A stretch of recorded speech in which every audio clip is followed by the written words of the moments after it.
अस्सलाम वालेकुम नाजरीन, सादी की लाइब्रेरी में आप सबको खुशामदीद है। चलिए सुनते हैं कि आगे बाजीगर में क्या हुआ।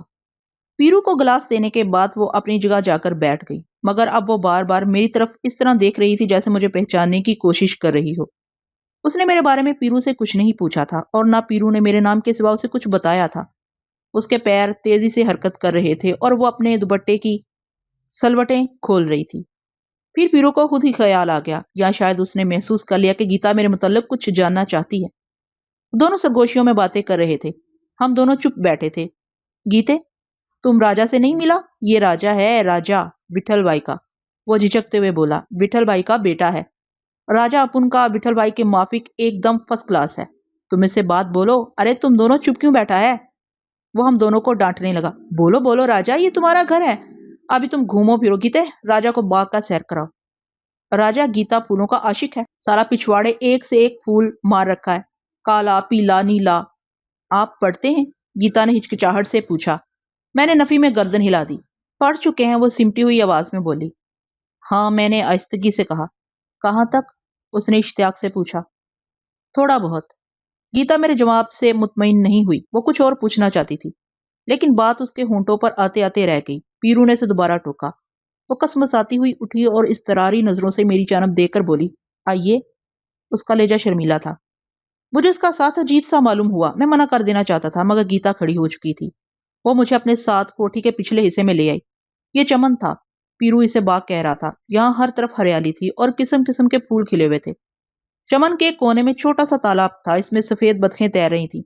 वो चमन का रकबा ज्यादा नहीं था, मगर पौधे बहुत सलीके से लगाए गए थे। सारा मंजर बहुत प्यारा था। फुर्सत हो तो आदमी कुर्सी डालकर बैठ जाए और सोचता रहे। गीता को फूलों से दिलचस्पी के बारे में पीरू ने बिल्कुल सच कहा था। मुझे इसकी तारीफ में कुछ कहना चाहिए था, लेकिन मुंह से एक लफ्ज नहीं निकला। मैं चुपचाप उसके साथ घूमता रहा। आइए, यहाँ बैठ जाइए, उसने पत्थर की एक बेंच की तरफ इशारा करते हुए कहा। मैंने उसकी हदायत पर अमल किया। वो भी मेरे करीब बैठ गई। आप कलकत्ते में रहते हैं? अचानक उसने पूछा। नहीं, मैंने बेसोचे समझे जवाब दिया। फिर आप कहाँ रहते हैं? बस ऐसे ही शहरों शहरों घूमता रहता हूँ। अच्छा, वो तजब्बुज़ से बोली। आपका काम ही ऐसा होगा। हाँ, कुछ ऐसा ही है। आपको फूलों से शौक नहीं है? कुछ तौक़्क़ुफ़ के बाद उसने पूछा। है, मैंने उदासी से कहा। मुझे तो बहुत ही शौक है। वो शौकी से बोली। आपको चमन पसंद आया? बहुत अच्छा है। आप 1 महीने पहले आते तो देखते, पत्ते नजर नहीं आते थे। जी, मैंने हिनकारी भरी। उसकी आंखें सिकुड़ गई। आपकी तबीयत क्या खराब है? क्यों? मैंने हैरत से कहा। क्या आप हमेशा इतना ही बोलते हैं? जी, मैंने घबरा कर कहा। क्या मैंने आपको किसी बात का जवाब नहीं दिया? दिया तो, मगर आपने अपनी तरफ से कोई भी बात नहीं की। वो तेजी से बोली। क्या आप पिताजी और विठल चाचा से भी बस इतनी ही बातें करते हैं? मुझे ज्यादा बोलना नहीं आता, मैंने यूं ही कह दिया। फिर आपको क्या आता है? वो चमक कर बोली। ज्यादा सुनना। मैं भी यही कोशिश करती हूँ, मगर मेरी जुबान नहीं रुकती। हमारी मिस दुर्गा कहती हैं कि कम बोलना कम खाना दोनों तंदुरुस्ती के लिए जरूरी हैं। आपकी मिस सच कहती हैं, लेकिन वो एक बात कहना शायद भूल गई। कम सोचना भी तंदुरुस्ती के लिए मुफीद होता है। अच्छा? वो ताजुब से बोली। मैं उनसे पूछूंगी कि हमें ये क्यों नहीं बताया। क्या आप सोचते भी कम हैं? नहीं, मैंने मायूसी से कहा। फिर भी आपकी सेहत बहुत अच्छी है, और आपकी भी बहुत अच्छी है। उसके लबों पर मुस्कुराहट छलक पड़ी। मुझे अपने बारे में कुछ बताइए। क्या बताऊं? कुछ भी, यही कि आपके बहन भाई कितने हैं? अब तो कोई भी नहीं है। मेरी आवाज गले में फंस गई। अब तो से क्या मतलब? यानी वो कुछ कहते कहते रुक गई। हाँ, अब कोई भी नहीं है। तो आप चाचा के अकेले बैठे हैं? हाँ, मैंने सर हिलाया। और कोई भी नहीं है? नहीं, कोई भी नहीं है। आपकी माताजी? वो भी नहीं है। उसकी पलकें फड़कने लगी। फिर तो आप बहुत तन्हाई महसूस करते होंगे। हाँ, मैंने तुंदी से कहा। चलिए अंदर चलें। चलिए, वो अफसुर्दगी से बोली। हम उठ ही रहे थे कि मुलाजिम ने खाना तैयार होने की इत्तला दी। खाने का कमरा दूसरा था। एक बड़ी मेज के इतराफ कुर्सियां रखी हुई थीं, मगर विठल और पीरू तख्त पर बैठे हुए थे। 2 मुलाजिम मौजूद थे और अंदर से सामान लाकर तख्त पर रख रहे थे। हमें देखते ही पीरू चिल्लाने लगा। उसने अपनी तरफ गीता को और दूसरी तरफ मुझे बिठा लिया और मुझसे चमन का हाल पूछने लगा। मुझे ऐसा लगा जैसे पीरू चमन के बारे में कम और गीता के बारे में ज्यादा पूछ रहा है, और मुझे जता रहा है कि इसने कोई गलत बात तो नहीं कही थी। गीता भी चमन की तरह खूबसूरत थी। मेरे दिल में आया, सच्ची बात बता दूं कि चमन और गीता दोनों मुझे अच्छे लगे। ताहम मैंने लफज संभल संभल के अदा किए। मैंने तय कर लिया था कि अब लोगों से कम बात किया करूंगा और दूसरों के मामलात में बिल्कुल दखल नहीं दूंगा। मेरे इख्तिसार के बावजूद पीरू बहुत खुश हुआ। गीता की माँ रानी के आने के बाद हमने खाना शुरू कर दिया। इकसाम ज्यादा नहीं थी लेकिन खाना लजीज बेहद था। ताजुब की बात यह थी कि ये सब कुछ इतने कम वक्त में तैयार हो गया था। ये तो कुछ खा ही नहीं रहे हैं। गीता की माँ ने पीरू से मेरी शिकायत की। हाँ राजा, मेहमान बना है विठल भाई। पीरू मेरे कोले पर जोर से कोहनी मारते हुए बोला। खा राजा, खूब खा। रानी ने भुने हुए मुर्ग का डोंगा मेरे आगे कर दिया। पीरू ने मेरी प्लेट में मुसल्लम मुर्ग लोट दिया और गीता ने चटनी बखेर दी। खाने के दौरान में पीरू ही ज्यादा बातें करता रहा। गीता ने एक बार फिर विठल से कहा कि वो चंद दिन के लिए यहाँ ठहर जाए। मुझे डर लगा कि कहीं विठल आमादा ना हो जाए, लेकिन उसने गीता से माजरत कर ली। रानी अपनी थमी हुई जमी हुई आवाज में बार बार मुझे टोकती थी। जब भी मैंने सर उठाया उसे अपनी जानब देखते हुए पाया।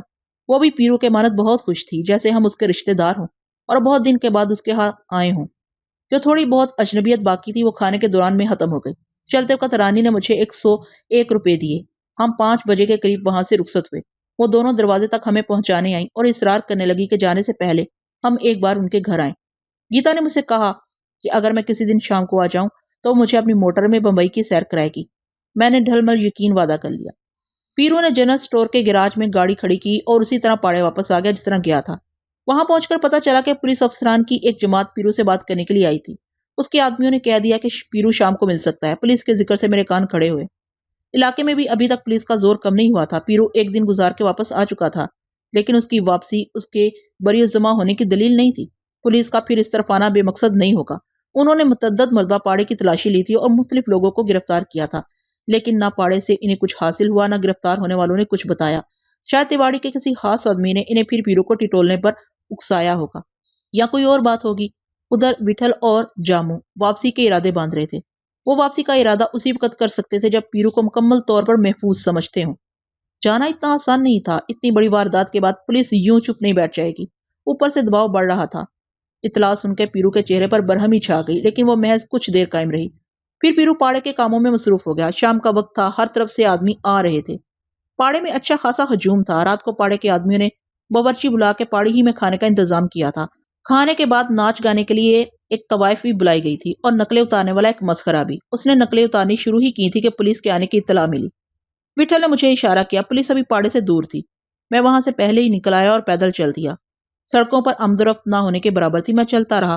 फिर अचानक एक जगह अंधेरे में एक सिपाही ने मेरा रास्ता रोक लिया। कहाँ जा रहा है? उसने मेरा हाथ पकड़ के तलखी से पूछा। घर, मैंने बेजारी से जवाब दिया। वो पूछने लगा कि घर किधर है। मैंने उसे पता बता दिया, लेकिन दूसरे ही लम्हे उसने मेरी जेब में हाथ डाल दिया। जेब में चाकू मौजूद था। मैंने उसका पंजा पकड़ लिया। जेब से हाथ निकालो, मैंने गुस्से से कहा। चाकू? वो तंज से बोला। और नोट भी किधर से आ रहा है? वो अपना पंजा छुड़ाने की कोशिश करते हुए हकारा से बोला। मैंने चोरी नहीं की है, ये रुपए मेरे हैं। मैंने तुर्शी से कहा। तेरे हैं, तेरे बाप के हैं, थाने चल। वो तहमकाना लहजे में बोला। चल। वो मुझे धक्का देने लगा। एक दफा मुरादाबाद में भी इसी तरह एक सिपाही ने मुझे पकड़ लिया था और एक बेवा औरत अर्जुमंद बेगम ने मुझे अपने घर में पनाह दी थी। सिपाही समझ गया कि मेरा इरादा आसानी से उसके साथ जाने का नहीं है। उसने फौरन सीटी बजा दी। उसके जवाब में दूर से सीटियां गूंजी और गिरदोपेश में सीटियां ही सीटियां बजने लगी। साथ ही कुत्ते भौंकने लगे। उस वक्त मुझे एहसास हुआ कि मुझे सिपाही से नर्म लहजे में बात करनी चाहिए थी। मैंने दूसरे हाथ से उसके मुंह से सीटी छीन ली। तुम शोर क्यों मचा रहे हो? सीटी वापस कर, वो चीखते हुए बोला और मेरे हाथ से सीटी छीनने के लिए उछलने कूदने लगा। तो अकेले मेरे साथ नहीं जाएगा? मैंने तुम्हारा क्या बिगाड़ा है भाई? मैं अपने घर वापस जा रहा हूँ। क्या तुमने मुझे कोई जुर्म करते हुए पकड़ा है? मुझे जाने दो, मैंने नरमी से कहा। अभी तुमने एक पुलिसमैन की ड्यूटी में दखल दिया। उसे सीटी छीना और उसके साथ अकड़ के बात किया। जेरे दफा 332 अंदाजी पुलिस में 6 महीने काटेगा तो पता चल जाएगा कि तूने क्या जुर्म किया है। सीटियां करीब हो रही थी। ये सीटियां सुनकर मेरी आंखों के आगे अंधेरा छा जाता था। ऐसी ही सीटियां उस वक्त बजी थी जब कोरा को बदमाश लिए जा रहे थे। इन सीटियों से मेरा दिल होलने लगता था। दूसरे सिपाही अपने साथी को ढूंढ रहे थे। मैं चंद लम्हे सोचता रहा। मुझे दूसरों के आने से पहले भाग जाना चाहिए था, वरना वो जल्द ही मुझ तक पहुंच जाते और मुझे धक्के देते हुए थाने ले जाते। थाने जाने में कोई बात नहीं थी। मैंने बता सकता था कि मेरा नाम राजा है। थोड़ी सी तस्दीक करके वो मुझे छोड़ देते। ये बात मैं सिपाही को भी बता सकता था, मगर इन हालात में सिपाही को या थाने जाकर अपना नाम बताने से और उलझने पैदा हो सकती थी, और अगर मैं अपना सही नाम बताता तो वो चाकू की मौजूदगी से शक में पड़ जाते और सुबह होने से पहले मुझे हरगिज ना छोड़ते। जेब में जितनी भी रकम थी वो मैंने सिपाही को देने का ख्याल किया, लेकिन सिपाही अगर रकम लेने से इनकार कर देता तो बात और बिगड़ सकती थी। दूसरे सिपाही किसी लम्हे भी यहाँ पहुंचने वाले थे। मैंने अपने सामने दाएं बाएं देखा। सीटियां तेज हो गई थी। मैंने अपने हाथ में दबी हुई सीटी जमीन पर दूर फेंक दी। सिपाही बौखला के उसे हासिल करने के लिए दौड़ा। उसने मेरी जेब छोड़ दी और मेरे दोनों हाथ खुले हुए थे। जैसे ही वो झुका, मैंने झपट कर एक हाथ से उसका मुंह बंद किया और किसी तखीर के बगैर दूसरे हाथ से उसकी गर्दन पर जर्ब लगाई। सिपाही की एक हल्की कराह बुलंद हुई और वो बेहोश हो गया। मैं उसे दुकान के तख्ते पर डालकर आहिस्तगी से रेंगता हुआ एक तंग गली में दाखिल हो गया। गली में तगयन फैला हुआ था। शायद यहाँ लोग कूड़ा करकट डालते थे। बारिश का पानी गड़ों में जमा था। मेरे पांव कूड़े कीचड़ में धंसते रहे, लेकिन मैं रोड पर आने में कामयाब हो गया। वहां मुझे एक टैक्सी मिल गई। टैक्सी ड्राइवर सर से पांव तक मेरा जायजा लेकर मुझे बिठाने पर तैयार हो गया। मैंने उसे दुगने पैसों की पेशकश की थी। मैंने गौर नहीं किया कि वो किस तरफ जा रहा है, क्योंकि जिस जगह से टैक्सी चली थी वो मेरी देखी हुई नहीं थी। ड्राइवर की नीयत खराब हो गई। उसने एक सुनसान जगह गाड़ी रोक ली। मैं समझा गाड़ी खराब हो गई है, लेकिन उसके हाथ में खुला हुआ चाकू था और वो मुझसे जेब की सारी रकम निकालने का मुतालबा कर रहा था। मैंने उसे वादा किया कि मैं उसे सारे पैसे दे दूंगा, पहले वो मुझे मेरी मंजिल पर पहुंचा दे। उसने चाकू मेरे सीने पर रख दिया। मैंने उसे दोबारा कहा तो मेरी बात का यकीन कर ले। उसे कुछ ख्याल आ गया, मगर उसने ये शर्त रखी कि मैं पहले सारे पैसे उसके हवाले कर दूं। मैंने जेब में हाथ डालकर तमाम रुपए उसे थमा दिए। रुपए हाथ में आ जाने के बाद वो मुझे टैक्सी से फौरन उतरने का हुक्म देने लगा। मुझे गुस्सा भी आया और हैरत भी हुई। चलो उतरो और भाग जाओ, उसने चाकू मेरी गर्दन के गिर्द लहराते हुए सख्ती से कहा। मैंने उसके चाकू वाले हाथ पर सुकून से हाथ रख दिया। वो एकदम उछला। उसे मेरी जानब से इस बर्ताव की तवक्को नहीं थी। उसके हाथ बहकने के वक्फे में मैंने दूसरे हाथ से उसकी कलाई पकड़ ली। उसने जोर किया। मैं उसका हाथ उसके सीने तक ले गया। मेरे अंगूठे के नाखून से उसकी नस दबी हुई थी, जिससे उसके हाथ की ताकत आधी रह गई थी। वो चाकू संभालना नहीं जानता था। उसने घबराकर चाकू छोड़ दिया। मैंने दूसरे हाथ से चाकू उठाकर उसे बंद कर दिया। चलो, अपनी निशिस्त से कमर टिकाते हुए मैंने कहा। दादा, आप उनको माफ कर दो। वो इल्तिजा करने लगा। सीधी तरह चलो। मैंने उसे चाकू वापस कर दिया। ड्राइवर ने रास्ते में कई दफा मुझसे बात करने की कोशिश की, मगर मैंने कोई जवाब नहीं दिया। उसने अपना मुंह बंद कर लिया। घर से हाथ से फासले पर मैं टैक्सी से उतर गया। ड्राइवर ने बाहर आकर मेरी पन्नियां छुई और तमाम रुपए वापस कर दिए। मैंने उसे मुकर्ररा किराया देना चाहा। उसने वो भी लेने से इनकार कर दिया। नहीं दादा, अब उनके लिए एक डबल हराम है। मैंने उससे कोई ज्यादा जिद नहीं की। गलियों में चौकीदारों की आवाजों और लाठियों की बाज़गश्त गूंज रही थी। अभी घर दूर था और फिर कोई भी दरमियान में आ सकता था। क्या पता कौन किस वक्त किस इरादे से सामने आ जाए। मैं चारों तरफ देख देकर मुख्तात अंदाज में कदम बढ़ाता हुआ घर से करीब होता रहा। ये एहतियात बेकार थी, जब तक दूसरे भी एहतियात न बरतें। दूसरे जो रखना डाल देते हैं।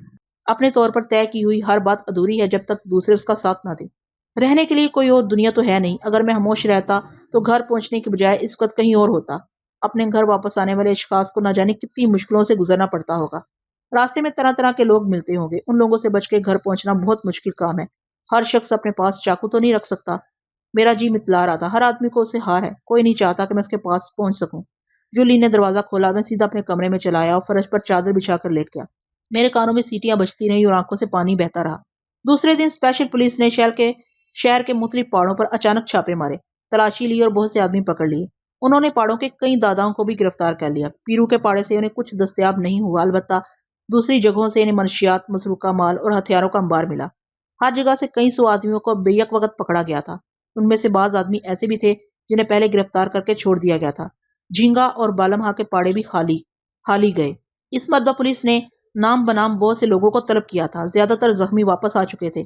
मार्टी भी 2 एक दिन में आने वाला था। फहरिस्त में उसका नाम नहीं था, लेकिन 2 ऐसे नाम फहरिस्त में शामिल थे जो अभी तक खुफिया जगहों पर अपने जख्म सुखा रहे थे। उनकी वापसी में अभी देर थी। पीरू ने उनके बारे में लालमी जाहिर की कि वो गुज़िश्ता 2 रोज से गायब हैं, शायद अपने गांव चले गए हैं। आएंगे तो इन्हें थाने भेज दिया जाएगा। इतने आदमियों में से 2 आदमियों का मौका पर ना होना कोई ताज्जुब की बात नहीं थी। कई और जख्मी भी थे जिनका नाम इन फहरिस्त में शामिल नहीं था। ये जरूरी भी नहीं था कि हर आदमी रोजाना पाड़े में आकर हाजिरी दे। वैसे विठल ने ऐसे लोग मुंतखब किए थे जिनके घर दर नहीं थे और जो पहाड़ों में मुश्किल तौर पर या इधर उधर पड़ रहते थे। जिन लोगों के घर बार थे, इन्हें वारदात की रात तेवाड़ी के अड्डे के पास मुतय्यन किया गया था ताकि वो कारी जख्म लगने से महफूज रह सके। पहाड़ से मुतल्लक लोगों का जख्मी होना आम बात थी। पुलिस इन्हें पकड़ भी लेती तो ये पता चलाना मुश्किल था कि वो कहाँ जख्मी हुए हैं और इन्हें किसने जख्मी किया है। इस सिलसिले में वो अपने ही पहाड़ों के किसी आदमी का नाम ले सकते थे। जामों और कांते भी अब बाहर निकल सकते थे। उनकी रोपोशी महज एहतियातन थी। अखबारात पुलिस की नाकामी पर बहुत जज्बस थे। इन ताज़ा गिरफ्तारियों के बाद खबरों में फिर से सरगर्मी नजर आने लगी। अब के पीरू ने अपने पहाड़ों से गिरफ्तार होने वालों की जमानत का इंतजाम करने में उजरत नहीं की। 2 दिन सख्त पूछगिछ करके पुलिस ने बेशतर आदमियों को खुद छोड़ दिया। उन पर हासा तशद्दुद किया गया था, मगर किसी ने इकरार नहीं किया। पुलिस की बेयकीनी और तजब्जुब की कैफियत इस बात से उजियां थी कि उसने पहाड़ों पर छापे मारने में कोई तखसीस नहीं बरती थी। तेवाड़ी के मातहत पहाड़ों पर भी इस तरह अचानक छापे मारे गए थे। माछी ने भी मुझे बहुत सी बातें बता दी, लेकिन तिवाड़ी के बारे में कुछ नहीं बताया कि उसे विठल और पीरू ने कहाँ छुपाया हुआ है, वो जिंदा भी है या नहीं। जाहिर है ऐसे हालात में उन्होंने उसे और उसके साथी को जिंदा नहीं रखा होगा। उनकी लाशें कहीं किसी पुख्ता फर्श के नीचे दबा दी गई होंगी, या उन्होंने तिवाड़ी को छोड़ दिया होगा। इसका मतलब यह है कि तिवाड़ी में कुछ गैरत बाकी थी। वो अपनी कटी हुई नाक लेकर अपने लोगों या पुलिस के पास नहीं जा सका, मगर किसी ने मुझे उसके बारे में मैंने बहुत कुरेद की, मगर किसी ने मुझे इसके बारे में कुछ नहीं बताया। अखबारात तिवाड़ी की बाजियाबी पर मुसलसल जोर दे रहे थे। विठल ने मुझे ताकीद कर दी थी कि मैं अब रात को भी पढ़े ना आऊं, मगर मैं रोज जाता रहा। घर में हर वक्त जुलीन थी, उसका चेहरा अब देखा नहीं जाता था। बरसों की बीमार मालूम होती थी। दिन भर मैं अपने कमरे में बंद रहता था। उस दिन के बाद न उसने मुझसे कोई बात की थी। बातचीत बंद भी नहीं थी। वो मुझे खाने के लिए बुलाती, मैं चला जाता। वो मुझे चाय दे जाती, मैं ले लेता। जामो और कांते दिन में कई बार ड्राइंग रूम में जाकर बैठते थे। वो मुझे भी बुलाते थे, मगर मैं कोई ना कोई उज़र करके उन्हें टाल देता था। जुलीन ने उनकी खातिरदारी में कोई कमी नहीं की थी। कांते उसे हंसाने की कोशिश करता था। वो मुस्कुराती थी, लेकिन कांते उसकी मुस्कुराहट देखकर खुद उदास हो जाता था। गिरफ्तारियों का चौथा दिन था। मैं पाड़े पहुंचा तो उस दिन सरगर्मी कुछ ज्यादा ही नजर आई।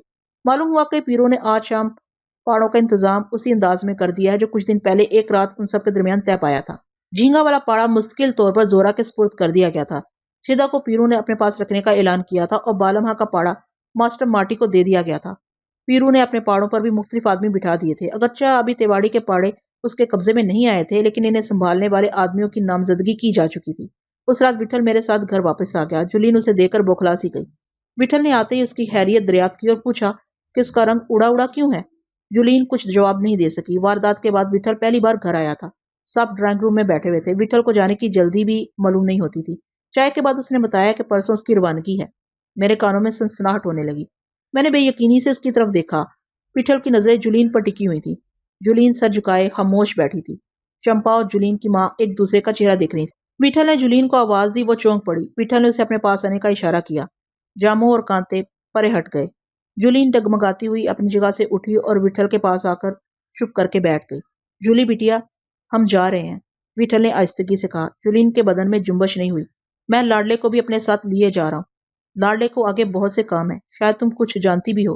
मुझे पता है कि तुम अकेली हो जाओगी, लेकिन अगर मैं लाडले को छोड़ के भी चला गया तो ये यहाँ नहीं रहेगा। हम तुमको अपने साथ ले चलते, पर वो जगह तुम्हारे रहने की नहीं है, और हमारा भी कोई भरोसा नहीं है कि हम आज कहाँ हों कल कहाँ। हिम्मत करके तुमको इधर ही रहना है। नहीं उस्ताद, कांते ने दबे दबे लहजे में कहा। जूली बहन हमारे साथ जाएगी। तुम्हारी जिम्मेदारी पर नहीं, मेरी जिम्मेदारी पर। मैं ऐसे कलकत्ते ले जाऊंगा और जो कुछ मुझसे हो सका वो इसके लिए करूंगा। चुप रह, विठल ने तलखी से कहा। अपना आप संभाला नहीं जाता, जवान बहन को संभालेगा। कितने दिन संभालेगा नक्शीन? पहले ये बैल बूटे मिटा ले जो तूने खाल पर जगह जगह लगाए हैं। बहन को रुसवा करेगा? उस्ताद, कांते बिगड़ कर बोला। इस बीच तुम चुप रहो तो बेहतर है। मुंह ना खुलवा कांते, विठल ने गरज के कहा। बहन के सामने गाली? मैं यहीं रहूंगी बाबा, जूलीन उखड़ी हुई आवाज में बोली। यहीं रहने में तेरा सुख है जूली बिटिया। विठल ने अपना लहजा नरम करने की कोशिश की। जो तेरे लिए बेहतर है वही मैं बोल रहा हूँ। जूली बहन अगर हमारे साथ जाना चाहे तो हमें मना नहीं करना चाहिए विठल भाई, जामू तुर्शी से बोला। हम इसे कोई तकलीफ नहीं होने देंगे। क्या हम एक औरत एक लड़की का भार नहीं उठा सकते? जामू, विठल ने नागवारी से कहा। तू भी ऐसी लोंडो की सी बातें कर रहा है? क्या जूली कोई लाचार लड़की है? इसने मोटी मोटी किताबें पढ़ी हैं रे। ये किताबें इसलिए लिखी जाती हैं कि आदमी अकेला ना रहे। किताबों की धार चाकू की धार से तेज होती है साला। रोज रोज ये मनो टनो कागज क्या यूं ही रद्दी किया जाता है? जामू, जूली अपना अच्छा बुरा तुझसे बेहतर जानती है जामू। अभी जूली की माँ मौजूद है, सबके बाप जिंदा नहीं होते। और तू कांते के अपनी बाबत कुछ बोल सकते हैं? रहने दे जामू, बस कर। जरी बिटिया का हाल नहीं देखा? हवेली तूने दिला दी और चीजें भी तू दिला दे जामू, और चीजें भी तू दिला दे जामू। उस्ताद, अनकही रहने दे। आप लोग क्यों एक दूसरे से नाराज हो रहे हैं? मैंने कह दिया मैं यही रहूंगी, मैं और मेरी माँ। अगर जहीर ना मिलता तो क्या हम लोग ना रहते? जूली ने सिसकती हुई आवाज में कहा। हम जूली को जरी बहन के पास ठहरा सकते हैं, वो भी अकेली है, वो भी बहुत अच्छी है। जूली को देखकर खुश होगी, कांते बोला। हाँ जरूर खुश होगी। तुम लोग अगर जूली के बजाय जहर ले जाओगे तो भी वो खुश होगी। पर कांते, क्या हम जरी बिटिया को खुश कर सके? विठल का लेजा बोझल था। बस ज्यादा मत बोल। पर उस्ताद, जूली बहन। जूली यही रहेगी कांते, विठल ने बुलंद आवाज में कहा। कांते अपने कान नोचने लगा। जूली यही रहेगी कांते, और इज्जत से रहेगी। जूली, अगर तुमको किसी बात की जरूरत हो तो हमको बोलो।